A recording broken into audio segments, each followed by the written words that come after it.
各位朋友，大家好，今日想同大家介紹一個簡單易做而又適合夏日飲用嘅湯水。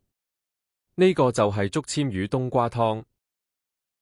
我哋而家睇睇呢個湯所需要嘅材料，包括有竹籤魚454克、冬瓜454克、水1升、薑6片、廚酒1湯匙、食油1湯匙、胡椒粉1/4茶匙同適量嘅鹽。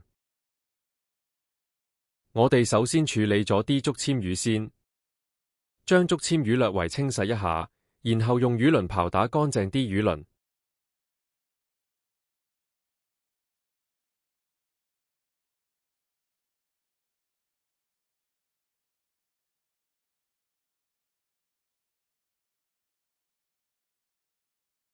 然後清除魚鰓同內臟。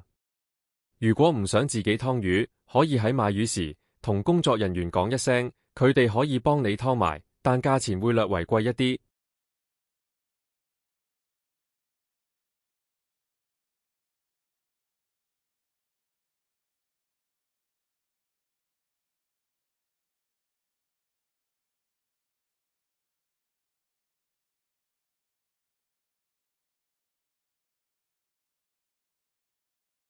再用水徹底清洗魚肚內部。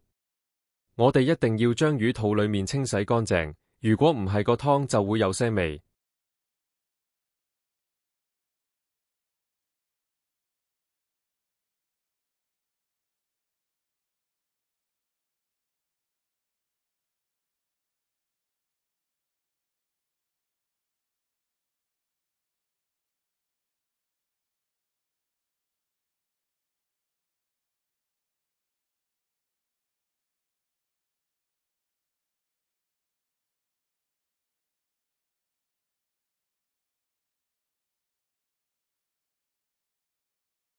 再用廚房紙將魚嘅水分印乾，等一陣煎魚嗰陣時，就唔會彈到周圍係。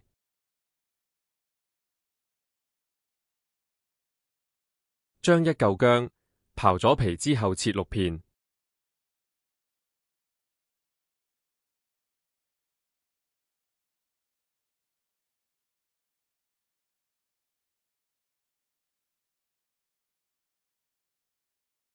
將冬瓜去囊同刨咗啲皮，然後切粒，但如果想連皮煲都可以嘅。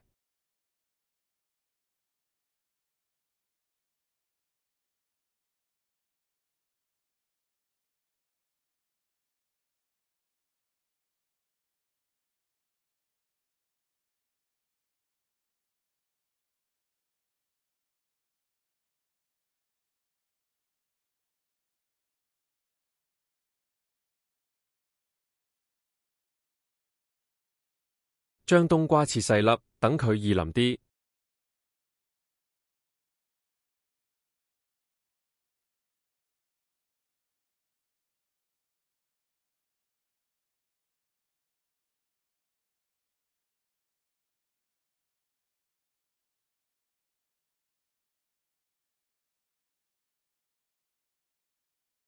我哋首先加入1公升水落個煲度，然後煲滾佢，然後趁呢段時間用鑊煎一煎竹籤魚。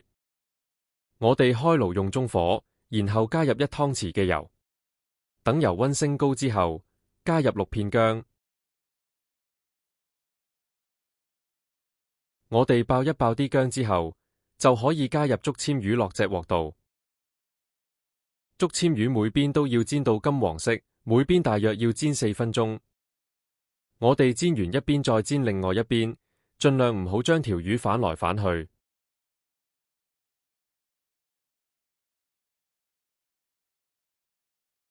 而家我哋夾走啲薑先，以免將啲薑煎燶咗。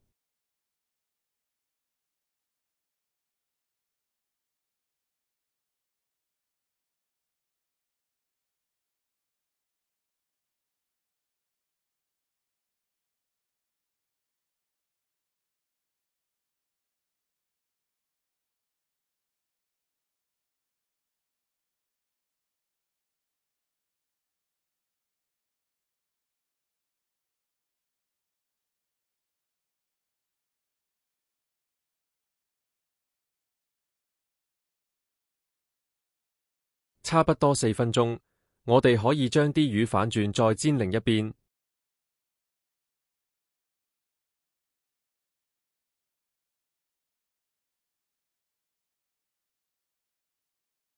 差不多4分鐘，另一邊都煎到金黃色。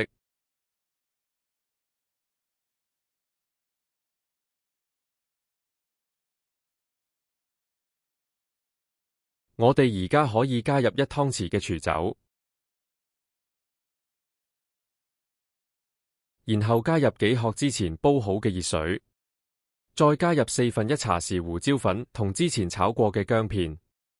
如果你想個湯變奶白色，記住一定要加熱水，唔可以加凍水。再加入1半冬瓜粒，如果你隻鑊夠大，可以加晒啲冬瓜粒落去。跟住冚好煲蓋，大約煮2分鐘。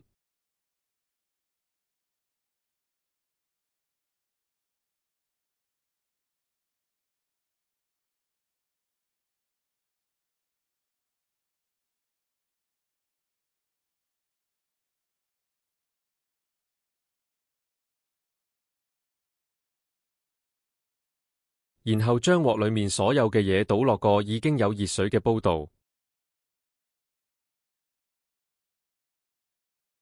冚好煲蓋，煲30分鐘。